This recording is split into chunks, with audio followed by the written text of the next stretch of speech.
So right upon the acquisition of Lucasfilm by Disney, we soon found out that everything from the old canon, aka the expanded universe, would soon be ejected out of canon, and Disney was about to start a giant transmedia crossover between the future of everything in Star Wars, where every comic, book, and movie all have to line up into a new continuity. Now, of course, the fan base was split on this. For one, I was kind of mad because I spent so much reading the books and comics and getting invested into the EU, but on the other hand, I saw the opportunity here for new fans to be able to easily keep up with everything that's going on and have a clean slate, to be able to retell stories in a new fashion, almost like the Marvel Ultimates line did in the early 2000s for Marvel. So on that, I was behind them. Well, now we actually have a reason as to why this happened, or at least one of the reasons that led to the big decision to actually eject the old Star Wars EU out of canon.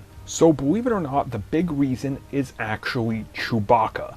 Essentially, if you guys don't know, in the old EU, Chewbacca dies. And he doesn't just die any type of death, he has a moon come crashing down on him, which causes him to die. Yeah, that was a thing, don't worry about it. So essentially, when they went back into Star Wars, they wanted to have Chewbacca in it because Chewbacca is a fan favorite, familiar character, but they weren't allowed to be able to do that due to how the timeline of the EU moved around.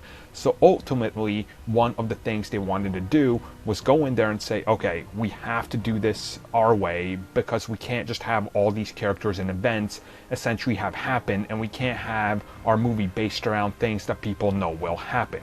So essentially, you can't go into a movie having Chewbacca there because by the end of the movie, you know his future is pretty much, I guess, set in motion, considering a moon is eventually going to fall on his head. So there you go.